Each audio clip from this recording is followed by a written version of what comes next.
The Dan York State of Mind program is brought to you in part by Lookout Rhode Island and Takeo Comfort Solutions. Good evening and welcome to my State of Mind. I am Dan York. While most of us are nearly exclusively focused on how old we are, how eligible we are for a vaccine, if we are, how many shots do we have, and how do we feel afterwards, there's a world still turning. And here in Rhode Island, Governor McCue, while his focus has got to be on vaccine distribution and maxing out whatever the flow of vaccine from Washington is for everybody here, there are controversies. And sometimes we're not paying attention to the controversies. The one that exists right now in our state legislature is an important one.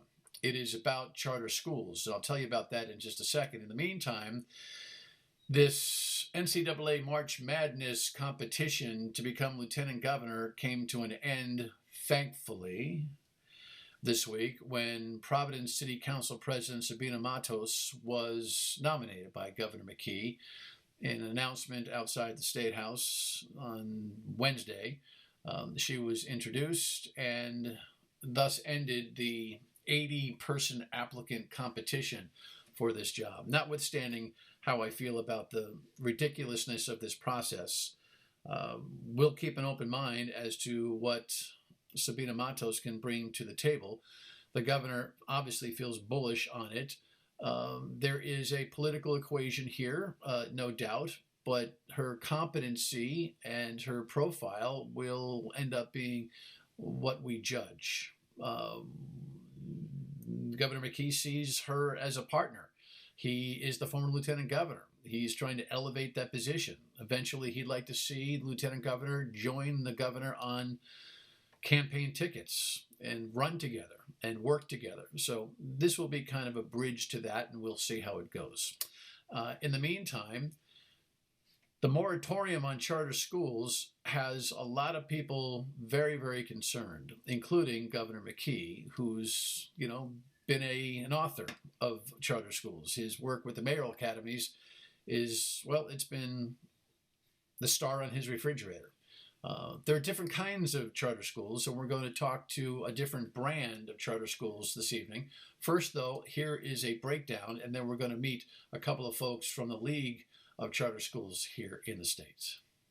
In his first big legislative push since taking office, Governor Dan McCue says he'll veto a bill as written that would put a moratorium on charter schools. Choice is part of succeeding. McCue argued public charter schools offer a choice and opportunity for students living in underprivileged communities. The Senate passed the bill to establish the moratorium in February. This would be a mistake in any year, but especially in this year of historic challenge from the pandemic and historic opportunity from new federal investments funds that are available for our public schools. Charters give parents options as to where to send their kids to school without the cost of tuition. Charters are publicly funded by municipalities. The governor was surrounded by charter school supporters, including a Pawtucket mom. How long do we have to wait for a space that will recognize the humanity and potential of our children? Supporters of the bill have concerns of the financial impact charters have on districts whose students attend them and the at-random lottery-based admission system. The education of our children should not be up to a lottery. The bill will go before a House committee on Wednesday. So along with the perspective of Governor McCue, we've got some voices here who have expertise in the Rhode Island charter school world. Keith Oliveira is the executive director of the Rhode Island League of Charter Schools. He is at the bottom of your screen. And Pam McCue is the CEO of the Rhode Island, let me get this right because you got to practice. It's Rhode, that's how we're going to refer to it, but it's the Rhode Island Nurses Institute Middle College, which is, yes, a high school, but a bridge from young adolescents to college for those who want to be nurses. Thank you both for tuning in. I appreciate it. There's an interesting segue here. Keith actually was one of the early thinkers on this Rhode Nurses Middle College. He's no longer relegated to that role. He now is running the organization for some 18 charter schools, but at least he can kind of fill us in on some of the background there.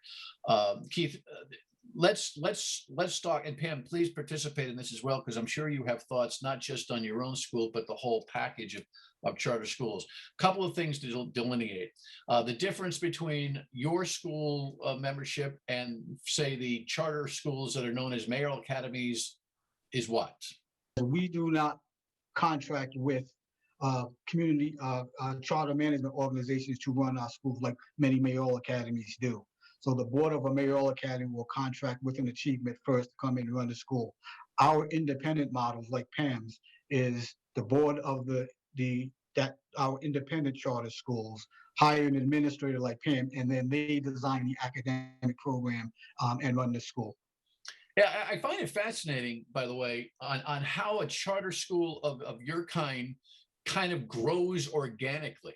How do the two sticks end up getting rubbed together to start one? I get that there's a whole think tank world of mayoral of charter schools that we see, the Achievement First, the Blackstone Valley Prep, and how that started. These companies that come in and receive funds from the taxpayers in order to facilitate a charter school. But a school like Rhode, Pam, how does the organic organization start? The best way that you can have a big impact on health is through the education system. So not only do you give students a high quality education, you can turn their whole trajectory around to college. But in my case, we're also infusing nursing and healthcare knowledge. We're introducing ninth graders to a career in nursing and healthcare, and we're putting them on that trajectory towards college. And then when we looked at the workforce, health equity, health disparities, and we looked at education as a huge how we can have huge impact, and we just looked down the pipeline, and it came glaringly. It's the public education system. So we decided, let's create our own high school and our own pipeline. And Keith, you were an early thinker in this whole project as well. Well, actually, before I got involved with helping to start Rhode, I was actually at the Rhode Island Department of Education. I was the charter schools coordinator there, and my job there was to review charter applications and to make recommendations to the commissioners.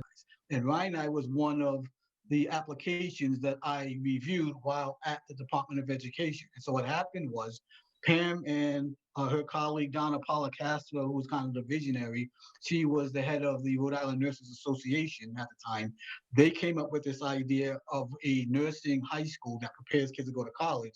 And then they presented their application to me.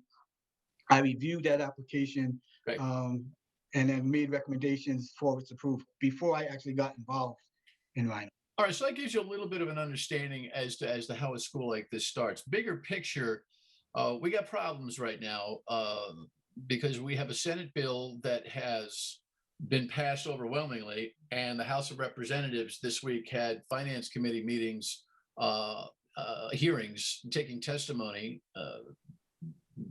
Governor McCue's already testified. You saw the press conference that he had here at the top of the show.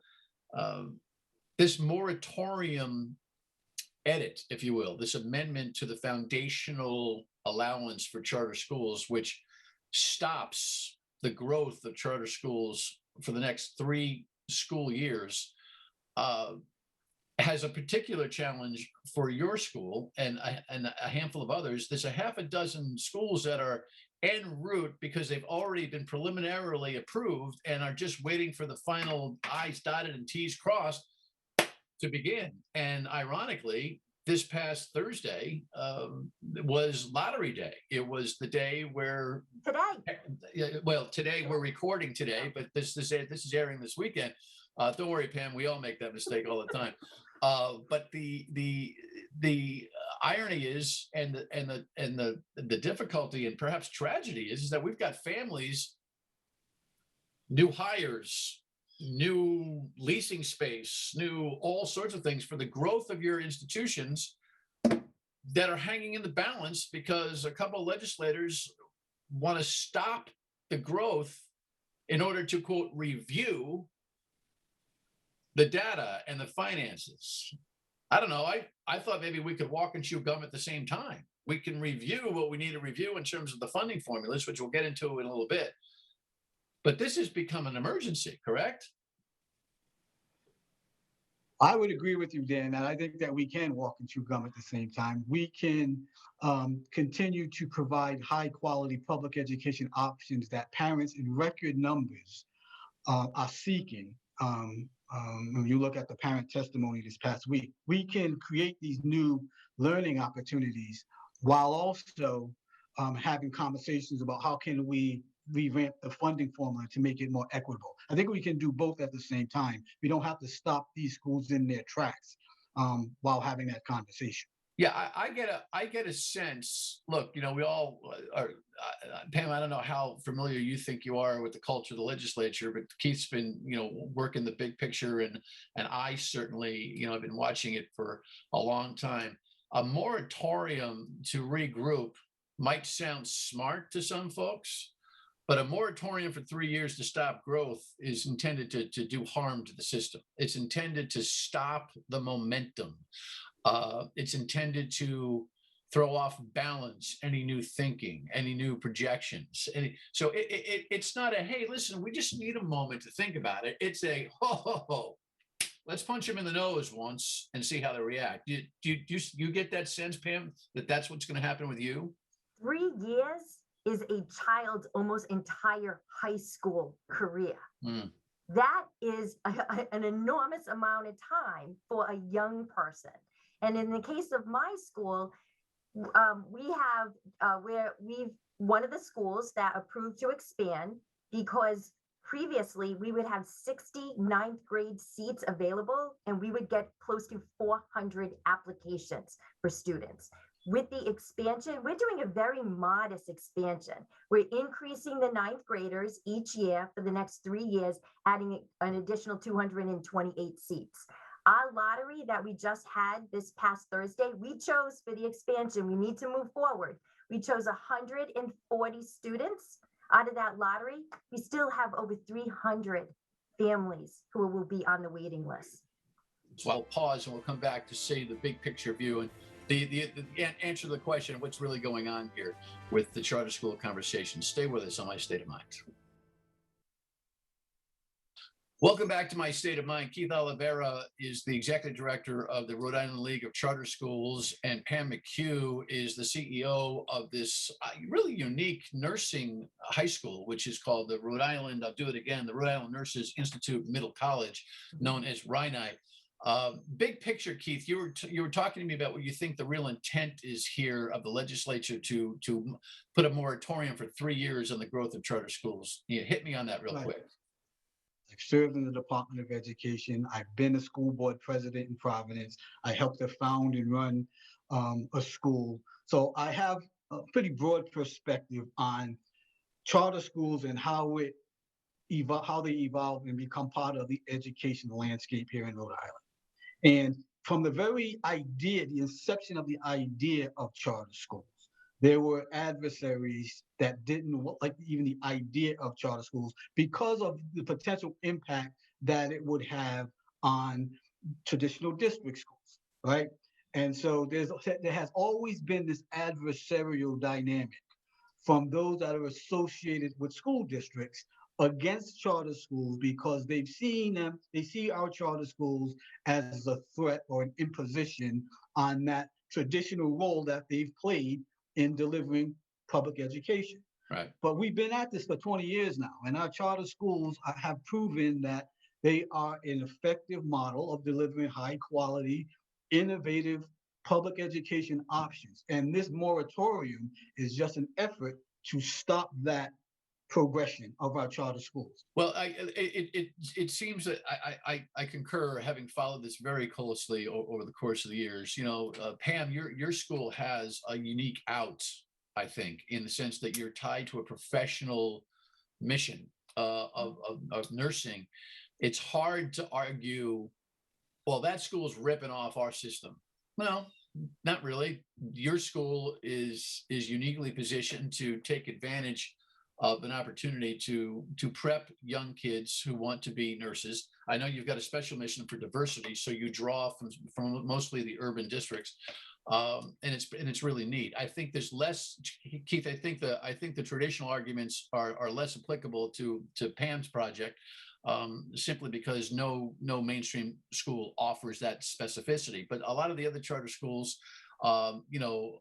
promote culture and commitment and other kinds of intangibles that understandably the mainstream public school systems get frustrated over, because one of the arguments is that, hey, you know what, the parents who put their kids in lotteries in charter schools are much more focused, much more committed, much more custodians of their kids' educations. And so you get a better brand of kid, no matter whether they're on the lower or higher socioeconomic end, you get a better brand of kid. Speak to that. Let me respond to that, because 9% of kids who actually apply to charter schools actually get a seat in a charter school. 9%, right? What happens to those other 91%? What happens to those families? They are just as engaged, no? They go back into the traditional districts, right? They have their kids enrolled back in the traditional district. They're not any less engaged. They're not any less involved in their child's education. They just feel that they are not being respected and being treated as partners and welcomed into the education of their kids. And that's why they see. But just to jump in on a devil's advocacy point of view, I certainly get what you're trying to say. But the percentage, do you know what the percentage of families or students are that actually get into the lottery? You must know. I mean, so how many children enter the lottery every year from the total population of the public school kids? Do you know what that number is? I can only go by the number of applications that are submitted for the lottery. Last year, there were 20,000 applications for 1,900 seats. Now, some of those students applied to multiple schools, so what they call the unique application. There were a little over 10,000 applications for 1,900 All right, well, seats. that's significant, because then you got to sub out the suburban schools that feel like they're doing okay. And so by the way, this is a very urban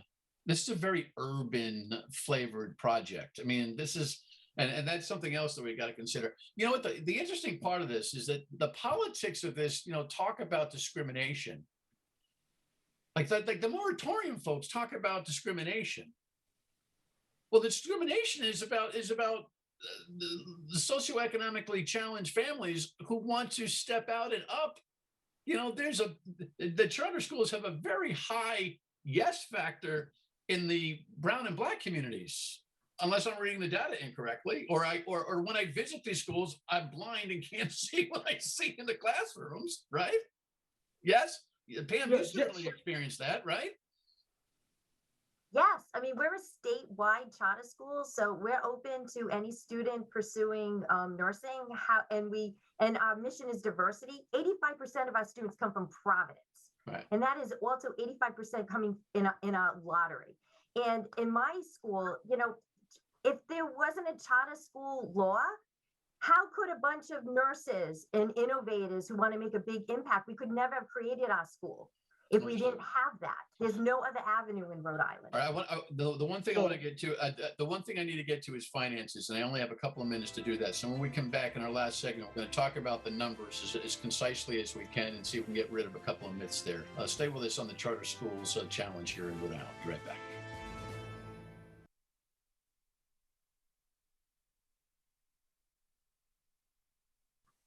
To wrap up the conversation, listen, I could go on forever about this, but we got a moratorium right now being proposed to slow the growth of charter schools. Pam McCue runs the high school that trains nurses to be.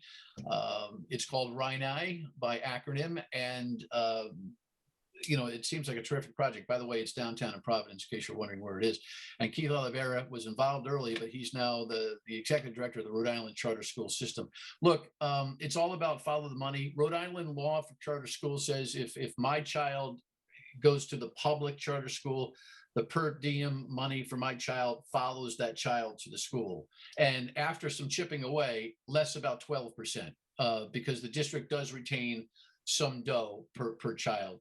I only have a couple of minutes here for both of you. Keith or Pam, do you agree, though, that because we've had an explosion of interest and enrollment in charter schools, it is probably time to fundamentally visit the formula, to visit the education formula, to address some of the concerns that the mainstream schools have, that resources are either being or potentially can be pulled and diminish their challenge? I only have a couple of minutes here. The formula is 10 years old. It Yeah. is time. It's time to revisit it, Sure. but not at the expense of charter schools. These are two different subjects and topics.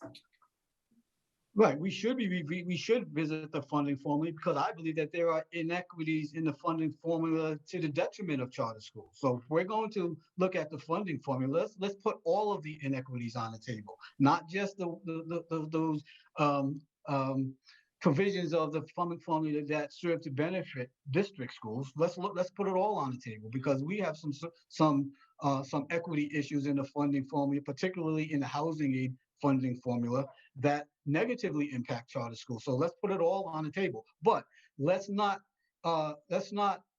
deny opportunity that's before kids in this moment, because we need to have that conversation. Yeah, in fact, Governor McCue, I only have a few seconds here. Governor McCue has kind of acquiesced. All right, we don't have to build new charter schools necessarily, but we certainly can't stop the progress of the ones that are growing, expanding, and in particular, Pam, your kind of school, where you've already got leases for new property, for heaven's sake, for new space. And let me make it clear. Out of the per pupil, I have to pay for a lease, a building. Districts do not have to do that. They get a building from the city and town. That is a huge chunk out of the per pupil funding that we would like addressed in the funding formula. Folks, if you want to see this moratorium idea stopped in its tracks, call your state representative, because the House of Representatives is dealing with this as we speak. We'll continue the conversation and follow the story both here and on the radio and WPRO. Pam McCue, good work with your nursing school, and Keith, thank you for your overview. Appreciate it. The final word when we come back on My State of Mind. Stay with us. If you're concerned about this moratorium on charter schools, and I think everybody should be, call your state rep, because it's in the House, already fully passed by the Senate. It'll meet a veto from the governor, but hopefully there'll be some kind of compromise. Let your voice be heard. We'll talk to you on the radio weekdays 3 till 6 here on WPRO, and back here next weekend on My State of Mind. Happy Easter. Good night.